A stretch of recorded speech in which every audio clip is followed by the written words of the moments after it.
চলে এসেছি আমার আদরের স্নেহের ছাত্রছাত্রীদের কাছে।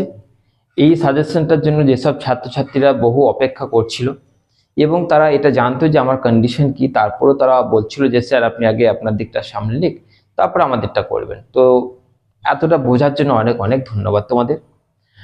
আর সত্যি কথা বলতে মানসিক চাপের মধ্যে এখন এতটাই রয়েছি যে এই ভিডিও যেটা আপলোড করলাম, এই ভিডিওটা অলরেডি অনেক আগেই আপলোড হয়ে যেত। মানে আমি গোটা ভিডিওটা করে নিয়েছি, কিন্তু এই মাইকটা লাগাতেই ভুলে গেছি। মানে ভাবো, মানে এতটা টেনশনের মধ্যে রয়েছি, গোটা ভিডিও হয়ে গেছে, মাইকটা লাগাতেই ভুলে গেছি। তো চলো বাদ দাও, আমার আদরের স্নেহের ছাত্রছাত্রীদের ভালোবাসাটা কিছুটা বেঁচে রয়েছি।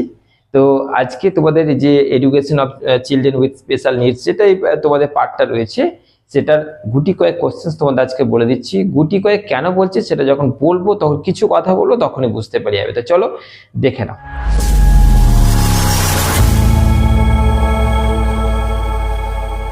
তোমাদের যে প্রশ্নগুলো আজকে বলতে চলেছি, বলার আগে তোমাদের একটা টেকনিক শিখিয়ে দিই, যে টেকনিকটা তোমাদের এই কোশ্চেন্সগুলো কম সময়ের মধ্যে কাজে লাগবে। ওকে, মানে তোমরা কন্ট্রোল করতে পারবে, নিজেদেরকে নিয়ন্ত্রণে আনতে পারবে কোশ্চেন্সগুলোকে। কি কটা পার্ট রয়েছে? কি পার্ট রয়েছে না, দৈহিক প্রতিবন্ধী শিশু, শিক্ষণ অক্ষমতাজন্য শিশু, শ্রবণজনিত অক্ষম শিশু, ভাষাগত বৈকল্য শিশু, দৃষ্টি অক্ষমজনিত শিশু। মানে এই যে শিশুগুলো রয়েছে, এই যে রোগাগ্রস্ত শিশুগুলো রয়েছে, এইগুলো কারা, কাকে বলে, এটা বুঝতে হবে। ওকে, মানে ধরো শিক্ষণ অক্ষমতা শিশু, অর্থাৎ যার শিখতে অসুবিধা, ক্যাচ করতে পারে না, ভুলে যায়, এইরকম শিশুদের সমস্যা কি, প্রতিকার কি, শিক্ষায় বা পাঠদানে বিদ্যালয়ের ভূমিকা কি, পরিবারের ভূমিকা কি, এই কোশ্চেন্সগুলোই প্রত্যেকটা শিশুর পিছনে লাগিয়ে দাও, এই চ্যাপ্টার শেষ। আশা করছি বুঝতে পারছো। ধরে নাও দৃষ্টি অক্ষম শিশুর সমস্যা কি কি হবে শিক্ষাক্ষেত্রে, তাদের প্রতিকার কি, কেন সে দৃষ্টি অক্ষম, এরকম টাইপের শিশুদের শিক্ষণের ক্ষেত্রে বা পাঠদানের ক্ষেত্রে শিক্ষকের কি ভূমিকা বা পরিবারের কি ভূমিকা। প্রত্যেকটা কোশ্চেনের পেছনে এইগুলোই লেগে যাচ্ছে। অর্থাৎ তোমাদের এইভাবে যদি করে নিতে পারো, তাহলে এই চ্যাপ্টারটা শেষ। 1 নম্বর। এবার আমি কোশ্চেন্সগুলো দিচ্ছি, তোমরা একটু গুছিয়ে নেবে যে স্যার শিক্ষণ অক্ষমতার 2 নম্বরে দিয়েছে, আবার 8 নম্বরে দিয়েছে, এই দুটোকে এক কাছে করি, এরকম করে তোমরা একটু গুছিয়ে নিও। অগোছালো হয়েছে কারণ তোমরা জানো আমার ব্যস্ততা। প্রথম কোশ্চেন করবে, দৃষ্টি অক্ষম শিশুদের শনাক্তকরণ কিভাবে করবে, অর্থাৎ তুমি কিভাবে শনাক্তকরণ করবে যে এরা চোখে দেখতে পায় না। এটা তো খুবই সাধারণ প্রশ্ন। দৃষ্টি প্রতিবন্ধকতার কারণ কি, মানে কেন সে অন্ধ, কারণটা কি হতে পারে। 2 নম্বর, ভাষাগত অক্ষমতা কি, তুমি কিভাবে শনাক্ত করবে। অর্থাৎ ভাষাগত অক্ষমতা মানে কি, সে ঠিকভাবে ভাষা উচ্চারণ করতে পারছে না, এটা হতে পারে যে সে উচ্চারণ করতে পারছে না, বলতে পারছে না, নিতে পারছে না কঠিন কঠিন শব্দগুলোকে। 3 নম্বর, শিক্ষণ অক্ষমতার কারণ ও প্রতিকার এবং তার বৈশিষ্ট্য।